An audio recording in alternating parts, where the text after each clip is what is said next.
My stepkids said they only respect their real dad, mocked my late wife, and told my kids their father didn't matter. So I cut off every privilege I paid for, packed their stuff, and told their dad to come get them. No one dared talk back. Hey Reddit, I've been reading stories on here for years, but never thought I'd share one of my own. Let's just say blending families isn't as simple as people make it sound. I learned a lot about respect, boundaries, and what it really means to be a parent when things got messy. Really messy. So here's my story. I, Mark, 42 male, a dad to two amazing kids, Maya, 12 female, and Andrew, 9 male. Their mom, Sarah, passed away 4 years ago. Cancer. The kind that doesn't give you time to make sense of it. Losing her nearly broke me. But when you've got two kids who still need breakfast every morning, you don't get the luxury of falling apart for long. For a long time, it was just the three of us. I learned how to braid hair, pack lunches that didn't look like survival rations, and fake smiles when my daughter missed her mom too much to sleep. I didn't think I'd ever want another relationship, but then Tiffany came along. Tiffany was like a warm spring day after years of winter. She was kind, smart, and she got it. She was divorced, raising two kids of her own. Jason was 16, Chloe was 14. Both polite, both well-mannered when I met them. When we decided to move in together, I honestly thought we were going to nail this whole blended family thing. Maya and Andrew were thrilled. Maya talked nonstop about having a big sister to share secrets with, and Andrew couldn't wait to play video games with Jason.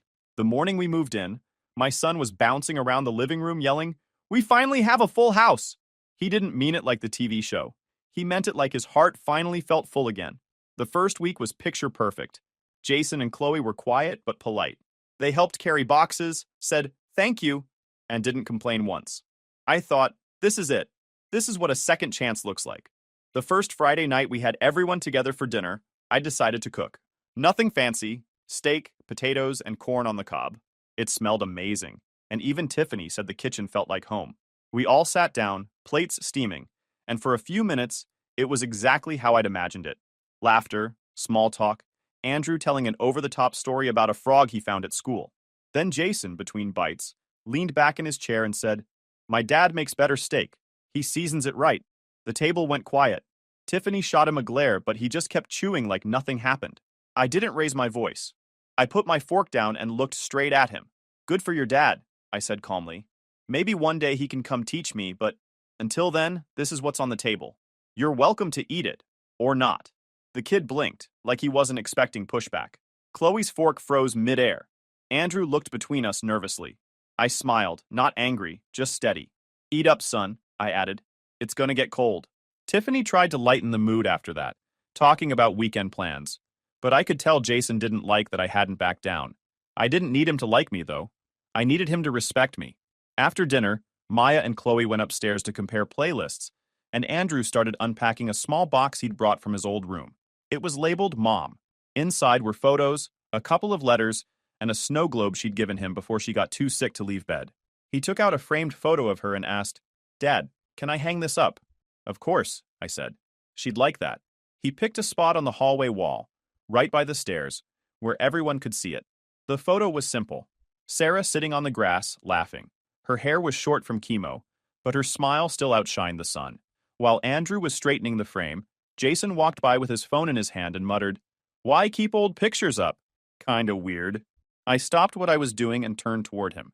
My voice was even, but it dropped an octave. "Because she mattered," I said. "And in this house, we respect people who mattered." He didn't say anything after that, just stared for a second, then walked off. Andrew went quiet too. I crouched down next to him and said, "Hey, you did good hanging it there. She'd be proud of you." He nodded and hugged me, the kind of quick, tight hug that hits harder than any words. I should have felt peace. For the first time in years, the house was full of life again. But there was this tiny crack somewhere in the foundation. Something small, almost invisible, but I could feel it.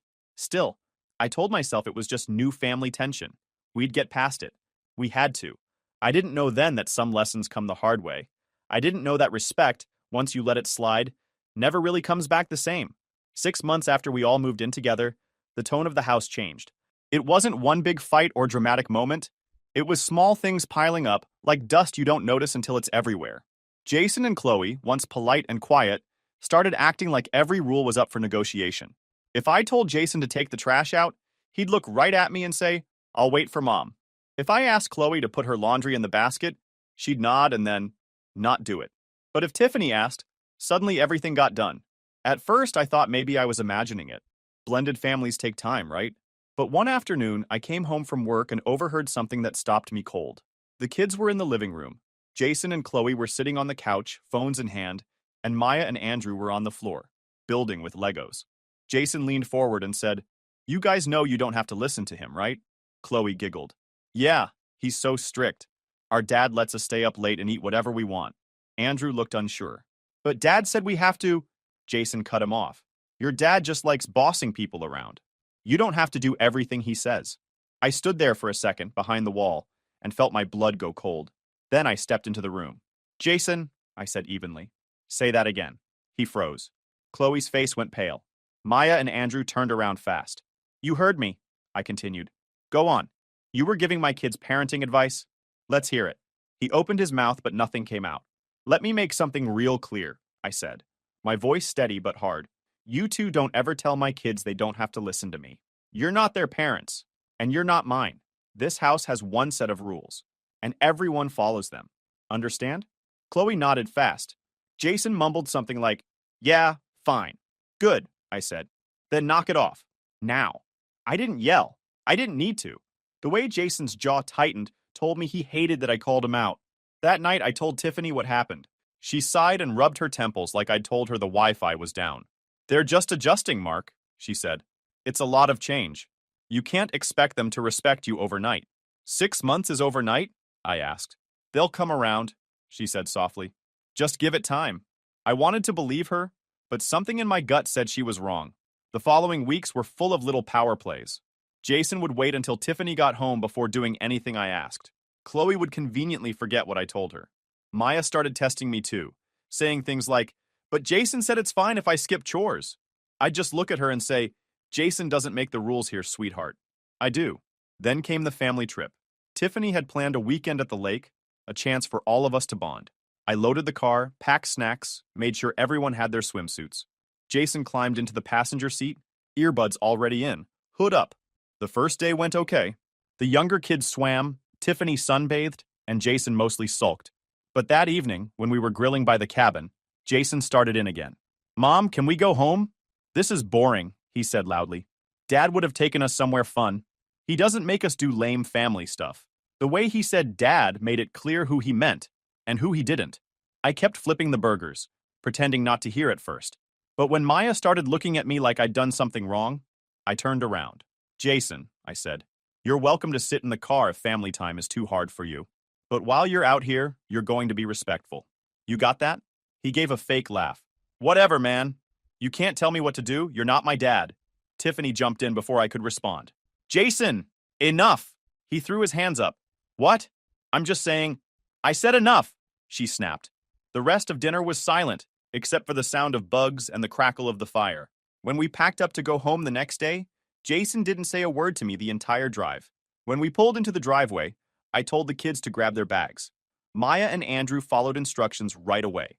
Chloe and Jason went straight upstairs like guests leaving a bad hotel. Tiffany and I stood in the kitchen afterward. She looked tired. I looked down. "Maybe this trip wasn't such a great idea," she said quietly. "Maybe," I said. "Or maybe it showed us what's actually going on." She didn't answer. That night, after everyone went to bed, I stood in the hallway looking at that framed photo of Sarah on the wall. It caught a little bit of moonlight, and I thought about the kind of home she wanted for our kids. One built on love, yes, but also on respect. I wasn't sure which one we still had. Still, I kept telling myself it would get better, that if I stayed calm, fair, and firm, they'd see I wasn't the enemy. But deep down, a seed had been planted. Not anger, just a quiet kind of frustration that grows roots when no one's looking. And once it starts, it doesn't stop. The next couple of months felt like living with strangers who happened to share your address. Jason and Chloe didn't just ignore me. They acted like I wasn't even there. If I walked into a room, they'd lower their voices or leave. If I spoke, they'd glance at each other like I'd interrupted something private. At first, I tried to keep the peace. I'd remind them about chores, ask how school was going, keep my tone even. But their responses were either silence or one-word answers said without looking up from their phones. Then it got worse. They'd deliberately wait until Tiffany got home to start conversations. Or they'd walk right past me if I told them something needed doing. Once, I asked Jason to mow the lawn before the weekend. He shrugged and said, "I'll do it when Mom tells me." That one sentence told me everything. The house had split into sides, mine and theirs. One Saturday morning, I was outside cleaning the garage when I saw our neighbor, Mrs. Lawson, walking her dog. She was one of those older ladies who knew everyone on the block, always cheerful, always chatty. But that morning, she looked nervous. "Hey, Mark," she said, tugging on her dog's leash. "Do you have a minute?" "Sure," I said, wiping my hands on a rag. She hesitated. I just wanted to check in. Everything all right at home?" That question stopped me cold. "Yeah," I said slowly. "Why?" She glanced toward the house, then back at me. "It's probably nothing. I just, well, I ran into your stepkids the other day, Jason and Chloe. They were talking to my grandson out front, and, they said a few things that worried me." "What kind of things?" She sighed. "They said you only let them eat at certain times, that you're really strict, and that you don't let them relax or have fun. Jason said you treat them like soldiers or something." I felt the heat rush to my face, not embarrassment, but anger. The kind that starts in your gut and spreads like fire. "Mrs. Lawson," I said, keeping my voice measured, "I appreciate you telling me, but that's complete nonsense." "I figured as much," she said quickly. "You've always seemed like a good dad. I just didn't want rumors going around." "Yeah," I said tightly. "Neither do I." She walked off, and I stood there for a minute, gripping that rag so hard it nearly tore. My stepkids were out there telling people I mistreated them, ruining my name in a neighborhood I'd worked years to build trust in. That wasn't going to slide. I marched inside. Jason and Chloe were in the living room watching TV, feet up on the coffee table like they owned the place. "Turn it off," I said. They ignored me. I stepped forward, hit the power button myself, and tossed the remote on the couch. "We're talking. Now." Jason rolled his eyes. "What now?" "Mrs. Lawson came by today," I said, staring him down. "She told me you've been telling people I starve you and treat you like prisoners." "Care to explain?" Chloe's eyes darted to Jason. "We didn't—" "Don't lie to me," I snapped. "I know exactly what you said.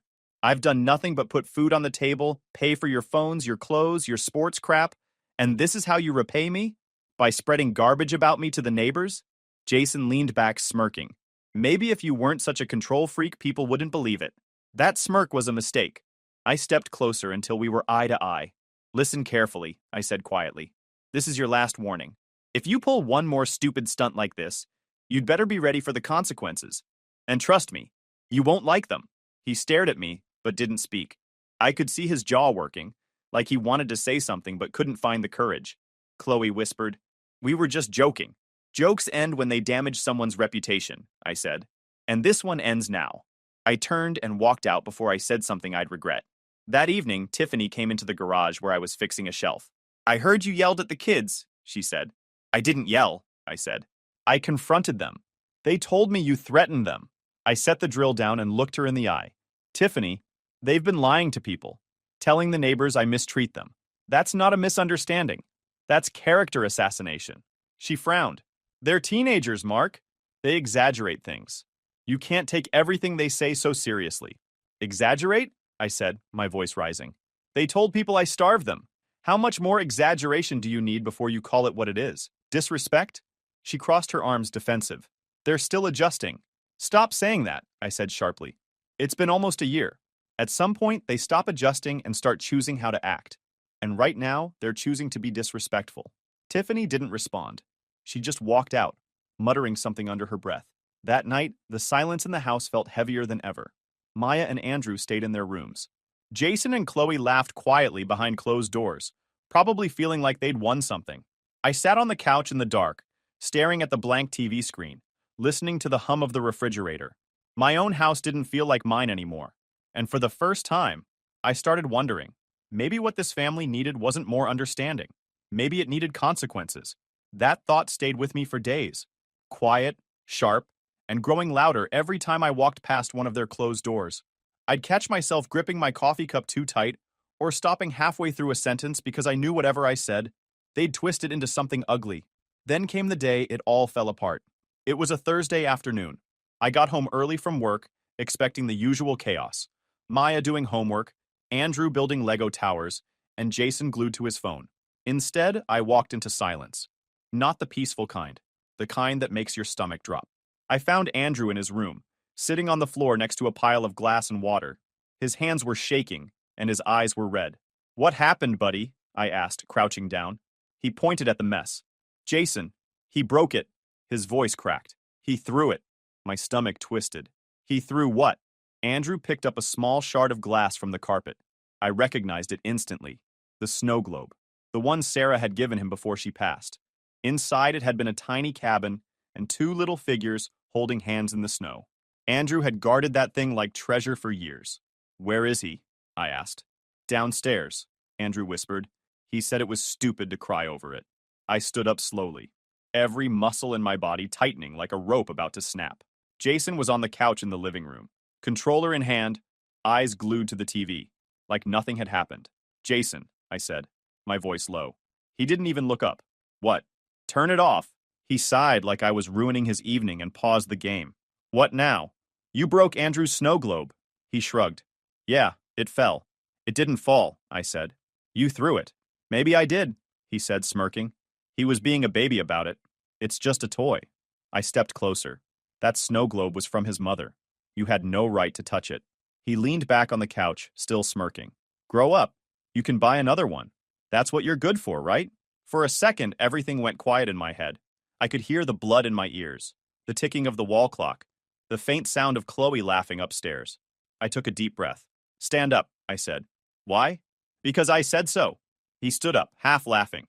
"What, you gonna ground me? You can't even tell me what to do." I looked him dead in the eye. "You're right," I said calmly. "I'm not your dad." He froze. "And you're not my son," I continued. "So pack your things. Get ready to leave." His smirk faltered. "What?" "You heard me. You don't respect me. You don't respect this house. And you sure as hell don't get to destroy something that belonged to my late wife. You can live with your dad, since he's so much cooler." He laughed nervously, glancing toward the stairs. "You're not serious." "I've never been more serious." He looked at me for a long second, maybe waiting for me to yell or lose my temper. But I didn't. I just stood there, calm and solid, like the decision was already carved in stone. "You can't kick me out," he said finally. "I can," I said, "and I will." He scoffed. "Mom won't let you." "Then she can go too, if she thinks this is okay." He blinked, like he was realizing too late that this wasn't a game. He stormed upstairs, muttering under his breath. I didn't follow. I went straight to my home office and sat at my desk. My hands weren't shaking. My head was clear. I opened my laptop and pulled up our family accounts. Phone plan, streaming services, car insurance, mortgage, utilities, every single thing in my name. I started writing a list. Not out of anger, out of logic, out of clarity. Halfway through the list, Tiffany came home. I heard her keys drop in the hallway, then her voice calling, "Mark? What's going on?" "Jason said you threatened him." I didn't look up. "He broke Andrew's snow globe." Her tone softened, like she hadn't heard me right. "What?" "The one Sarah gave him," I said. "Smashed it." Then laughed about it. "Oh my God," she whispered. "Yeah," I said, still typing. "And then he told me I'm not his dad. Mark, he's 16. I stopped typing and turned to face her. "And I'm 42. I've lived long enough to know when I'm being disrespected in my own home." She stared at me, stunned. "What are you doing?" "Making a list," I said. "Everything in this house that's in my name. Everything I pay for. If Jason doesn't think I'm a parent, fine. But that means I'm not responsible for him either." She shook her head slowly. "You can't just—" "I can," I said, cutting her off. "And I will." She didn't say anything else. Just stood there, arms crossed, trying to understand that I wasn't bluffing. When she finally walked away, I sat back in the chair and looked at the list again. It wasn't about revenge. It was about respect, about showing that every action comes with a cost. I folded the paper, placed it neatly on the desk, and turned off the light. "If I'm not their parent," I said quietly to the empty room, "then I'm not responsible for them either." The next morning, I woke up before sunrise. Didn't even bother with coffee at first. Just sat at the kitchen table staring at the list I'd written the night before. The decision had already been made. Now it was time to follow through. At 6 a.m., I started making calls. First, the phone provider. "Remove 2 lines," I said. "Jason and Chloe." The woman on the other end asked if I was sure. I said yes. Streaming services, passwords changed. Cable, canceled. By 9 a.m., my house was quieter than usual. Jason and Chloe's phones were cut off, and for the first time in months, I felt in control. I'd only shut off their lines. The rest of the house still had service. No need to punish everyone, just the ones who'd earned it. Tiffany didn't notice at first. She was at work, and Jason was still sleeping when I unplugged his game console and set it on the kitchen counter. By noon, the neighborhood grapevine was already buzzing. When I stepped outside to put the trash out, Mrs. Lawson from across the street waved me over. "I heard about what happened with Jason," she said carefully. "Don't let anyone make you feel bad, Mark. Everyone around here knows those kids have been trouble since day one." I nodded. "Appreciate that, Mrs. Lawson." She lowered her voice. "You're doing the right thing. My husband and I have seen it. Those kids talk back to you like you're some stranger. I don't know how you've stayed so patient." "Trying to set things straight now," I said simply. She gave a sympathetic smile. "About time." When I went back inside, Jason was standing in the living room, with his phone in his hand, face twisted in disbelief. "Why isn't my phone working?" he demanded. "Because it's not in my plan anymore," I said flatly. "Neither is Chloe's." He laughed once like I'd told a bad joke. "You can't do that." I just did. "You're insane," he said. "Mom's gonna lose it." "Maybe," I said, picking up the modem from the counter. "But at least she'll have a signal to call your dad." He followed me down the hallway, voice rising. "You can't just kick us out because you're mad." "I'm not mad," I said calmly. "I'm finished." He stormed off, slamming his door hard enough to rattle the frame. Tiffany came home that night just as I was making dinner for Maya and Andrew. The younger two were quiet but relaxed, Andrew humming softly, Maya setting the table. It felt like an actual family meal again. Tiffany dropped her purse on the counter. "What did you do?" "Handled the situation," I said without looking up. "Jason said you canceled their phones, Mark. That's not handling things. That's punishing them." "It's called consequences," I said. "They're kids." I finally turned to face her. "They're 16 and 14, not toddlers. They know exactly what they're doing." Her voice cracked with anger. "You're being harsh." I set down the spatula and took a step closer. "No, I'm being a parent. Something you haven't been doing lately." Her eyes narrowed. "Excuse me?" "You've been enabling them, Tiffany. Every time they cross a line, you make an excuse. Every time they disrespect me, you tell me to give it time. Well, time's up. They've pushed too far, and I'm not tolerating it anymore." Tears welled in her eyes, but I didn't stop. "You've spoiled them, and you've let them poison this house. I won't let them turn Maya and Andrew into the same kind of entitled kids. If that means this relationship ends, then so be it." She went quiet, staring at me like she didn't recognize the man standing in front of her.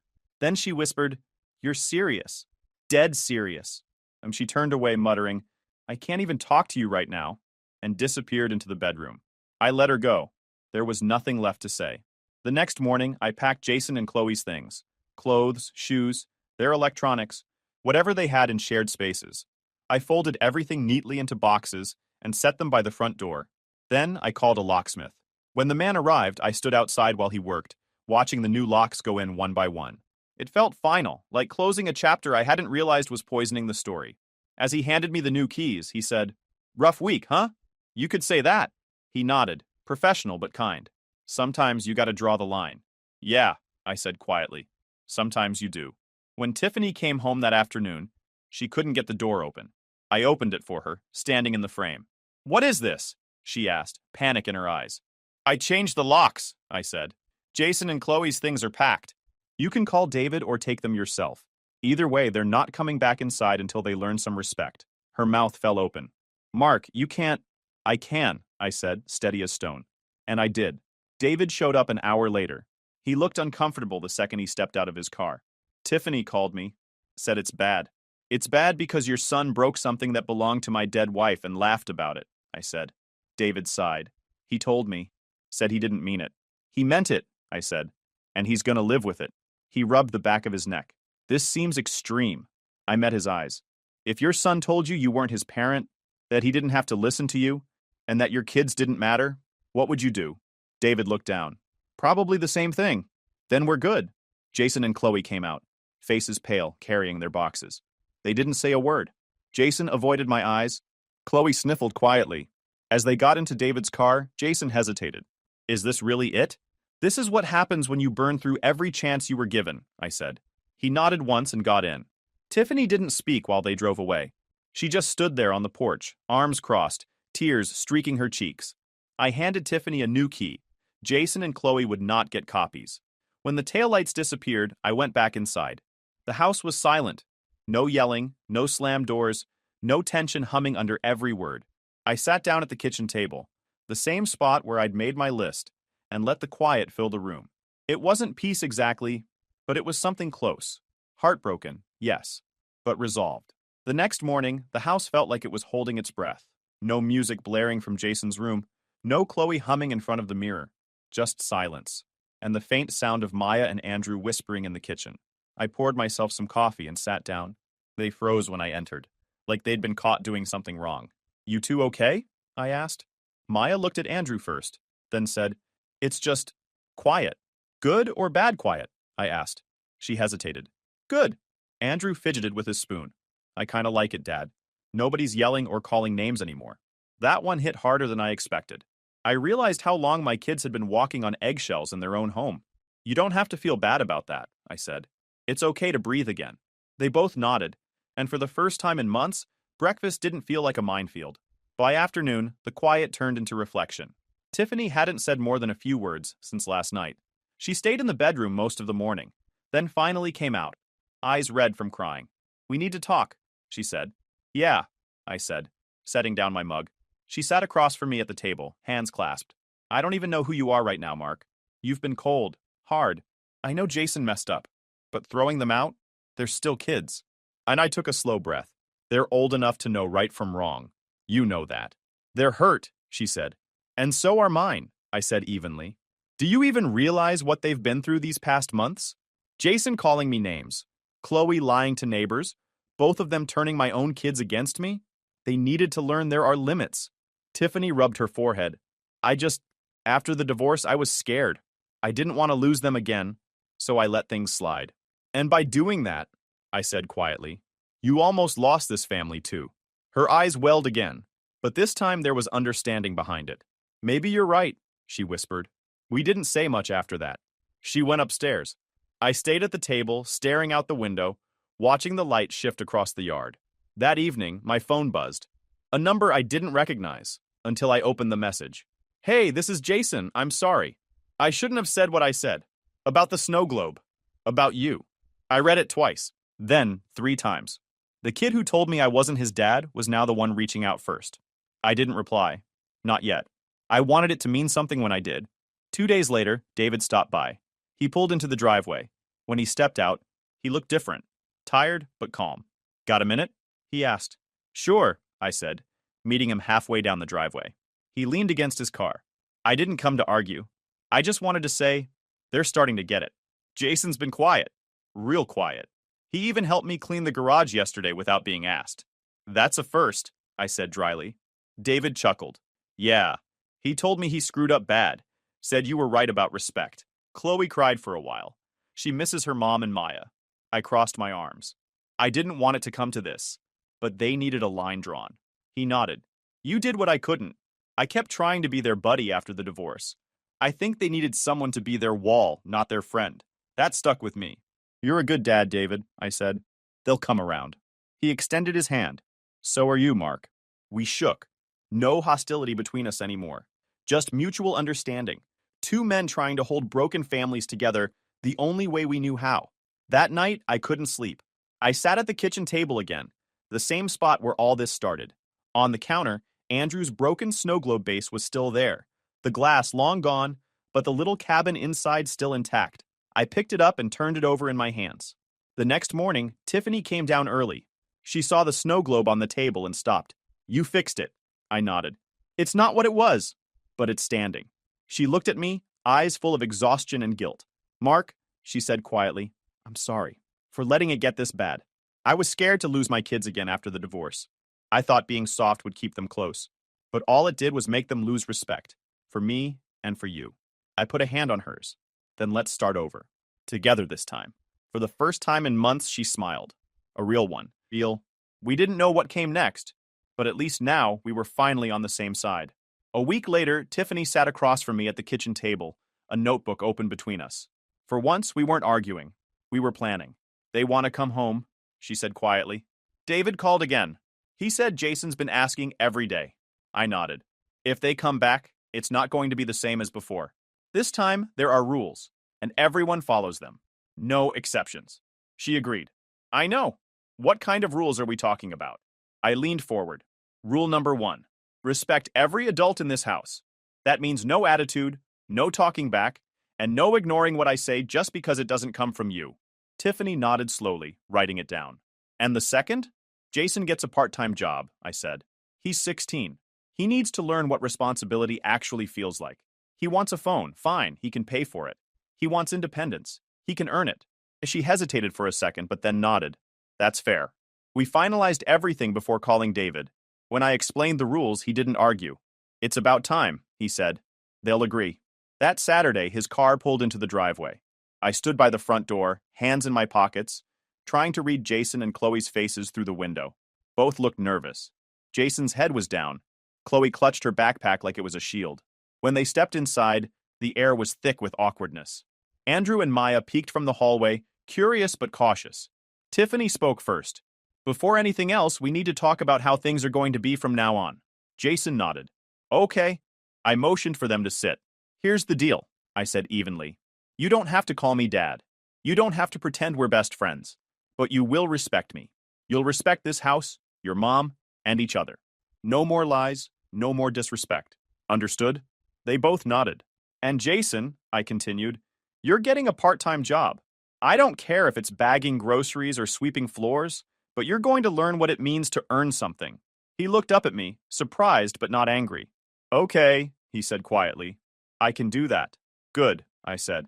Then we'll start over. The first few days were awkward, but calmer. Jason kept to himself mostly, but there was no attitude. Chloe helped Tiffany with dinner without being asked. Even Maya and Andrew seemed relieved that things didn't explode the second they walked in the room. A week later, Jason came home from his first shift at a local grocery store. He looked exhausted but proud. I bagged groceries for 4 hours, he said. Didn't realize how hard it was standing that long. Welcome to real life, I said, hiding a grin. Over the next few weeks, small changes started stacking up. Jason started asking if we needed anything before heading to work. Chloe offered to help Maya with homework. Andrew laughed more. Even Tiffany seemed lighter, like she'd been holding her breath for months and finally exhaled. One evening, I was fixing a shelf in the garage when Jason came in. He leaned against the doorframe, hands in his pockets. Hey, he said awkwardly. Hey, I said, not looking up. How's work? Not bad. Manager said I'm doing good. Good to hear. He was quiet for a moment, then said, I wanted to say thanks. For what? For not giving up on us. I was a jerk. I said things I didn't mean. You didn't have to take us back. I looked at him then. You earned your way back, I said simply. Just keep doing the right thing. He nodded. I will. That night, I walked through the house and realized how different it felt. There was laughter again, not tension. The kitchen wasn't silent during dinner. Everyone talked, even joked. The cracks were still there. You could feel them sometimes. But they were healing. Slowly. Honestly. Sometimes being the bad guy for a while is the only way to save a family.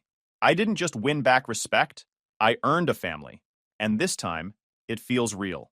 YouTube just dropped this new hype feature. If you're hooked on this story, smash that hype button. It tells YouTube this video deserves to blow up, and it keeps even crazier stories coming your way.